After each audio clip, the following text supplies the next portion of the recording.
안녕하십니까. 박철호 메밀TV 박철호입니다.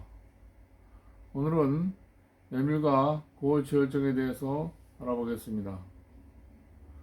메밀이 비알코올성 지방간 질환에 보호 효과가 있음을 연구한 결과가 있어서 그 내용을 두 차례에 걸쳐서 간략하게 소개해 드리겠습니다. 메밀 식문화에서는 러시아의 메밀 음식 몇 가지를 소개해 드리겠습니다. 메밀과 고지혈증에 대해서 알아보겠습니다. 첫 번째 시간으로 메밀이 비알코올성 지방간 보호 효과가 있다고 하는 연구 결과 중에서 일부를 먼저 소개해 드리겠습니다.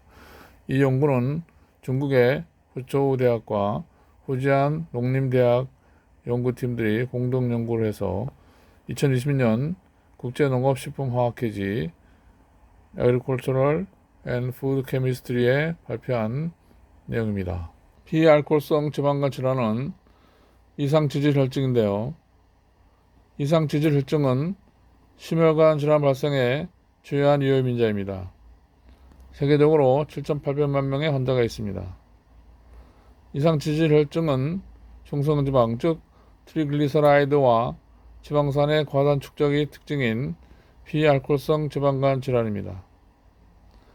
비알코올성 지방간 질환은 간, 지방조직, 장의 대사와 염증의 변화를 포함하는 복잡한 병리적 과정입니다. 비알코올성 지방간 질환은 고질적인 간 질환의 가장 흔한 원인이 되고 있고 전 세계 인구의 25%에 영향을 미칩니다.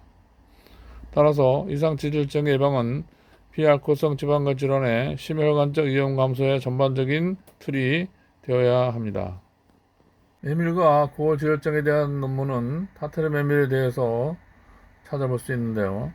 타트르 메밀 단백질은 상대적인 불용성과 지질 결합력으로 인해 고지혈증에 대해 강한 콜레스테롤 저하와 대변 스테로이드 배출 효과를 나타냅니다. 타트르 메밀의 플라보노이드는 고효율의 저혈당 및 저지혈증 활성을 갖습니다. 그러나 보통 메밀에 대해서는 영양소에 대해서는 잘 조사되었으나 이상지질혈증과 관련된 비알코올성 지방간 질환에 대한 예방 효과의 기작에 대해서는 알려져 있지 않았습니다. 따라서 이 연구는 장내 미생물과 간대사 유전체학 연구를 통해 비알코올성 지방간과 이상지질혈증에 대한 보통 메밀의 영향을 연구한 결과입니다. 간대사 지수와 장내 미생물과의 관계는 보통 메밀의 고지혈증 예방을 위한 기능성 식품 개발에 이론적 지침을 제공하는 것인데요. 이 부분은 다음 기회에 자세히 소개해 드리겠습니다. 실험 계획을 알아보면 40마리의 쥐를 5그룹으로 나누어 실험을 했는데요. 정상 사료와 고혈당 사료 내역은 설명을 생략하겠습니다. 실험에 사용한 메밀은 보통 메밀 종자로서 80ml로 갈아 121도씨에서 20분간 압력 솥에서 찐 후 -20도씨에서 저장해 두고 사용했습니다. 각 그룹당 8마리씩의 5종류의 사료를 8주 동안 먹인 후 아래와 같은 항목을 조사했습니다. 5그룹은 정상 사료를 먹인 쥐, 고혈당 사료를 먹인 쥐, 고혈당 사료와 고지혈증 약인 심바스타틴을 먹인 쥐, 고혈당 사료와 메밀을 1일 체중 1kg당 200mg 먹인 쥐, 고혈당 사료와 메밀을 1일 체중 1kg당 1000mg 먹인 쥐입니다. 조사 항목은 쥐의 체중, 부고한 지방 함량, 간 지표, 혈중 총 콜레스테롤, 혈중 중성지방, 혈중 고밀도 지단백 콜레스테롤, 혈중 저밀도 지단백 콜레스테롤, 간 총 콜레스테롤, 간 중성지방, 간 담즙산, 간 에스테르화되지 않은 지방산 등입니다. 체중, 부고한 지방, 간 지표의 결과를 보면 체중과 부고한 지방 모두 고혈당 사료에 보통 메밀을 첨가한 경우 소량과 대량 모두 고혈당 사료는 물론 정상 사료를 먹인 경우보다 체중, 부고한 지방 축적 모두 감소했습니다. 간 지표는 간 상태를 나타내는 것인데 고혈당 사료만 먹인 쥐를 제외하고는 나머지는 모두 거의 같았습니다. 쥐의 부고한 지방 조직의 처리 전후 형태를 비교한 것인데요. 사진에서 보시는 것처럼 고혈당 사료만을 먹인 쥐의 경우에는 부고한 지방 조직의 크기가 이렇게 큽니다. 그런데 정상 사료와 그리고 고혈당 사료에 고지혈증 약인 심바스타틴을 첨가해서 먹인 쥐, 또 고혈당 사료에 메밀 200mg과 또 메밀 1000mg을 첨가해서 먹인 쥐의 부고한 지방 조직의 경우는 크기가 이렇게 작아졌습니다. 쥐의 혈중 총 콜레스테롤과 중성 지방 함량을 나타낸 것입니다. 혈중 총 콜레스테롤은 고혈당 사료만 먹인 쥐에서 가장 높았으며 고혈당 사료에 보통 메밀을 대량 교배한 쥐는 정상 사료를 먹인 쥐와 같은 정도로 낮았습니다.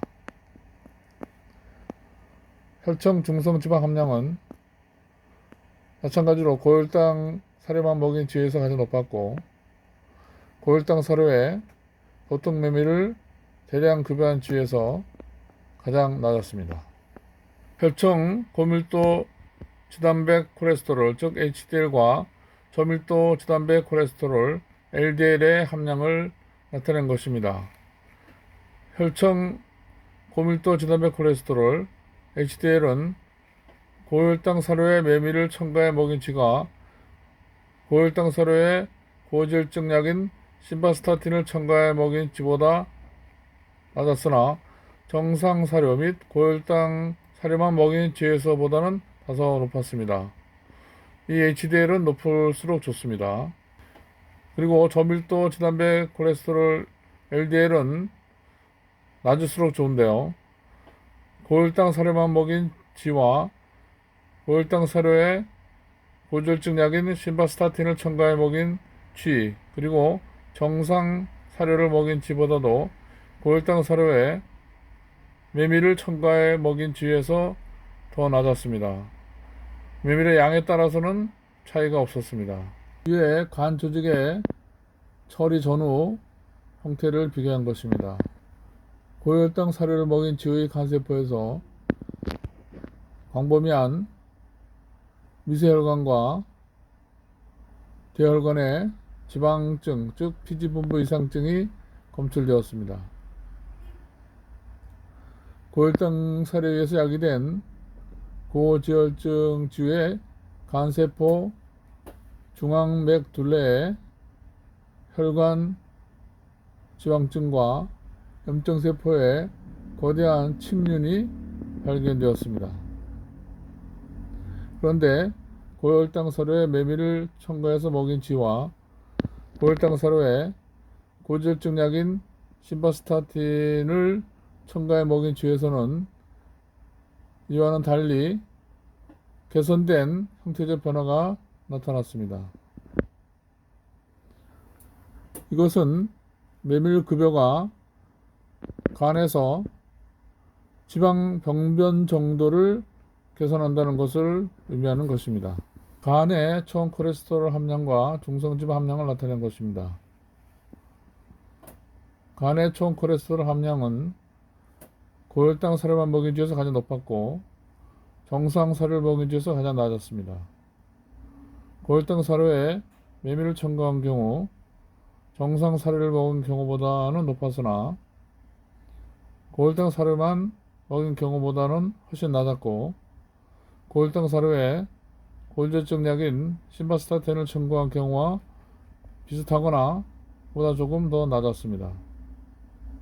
중성지방 함량은 정상 사료를 먹인 쥐에서 가장 낮았고 그 다음은 고혈당 사료에 고지혈증 약인 심바스타틴을 첨가한 경우 그리고 그 다음은 고혈당 사료에 메밀을 대량 첨가해서 먹은 경우 그리고 그 다음은 고혈당 사료에 메밀을 소량 첨가한 경우 이 순서로 높았고 고혈당 사료만을 먹인 쥐에서 중성지방 함량이 가장 높았습니다.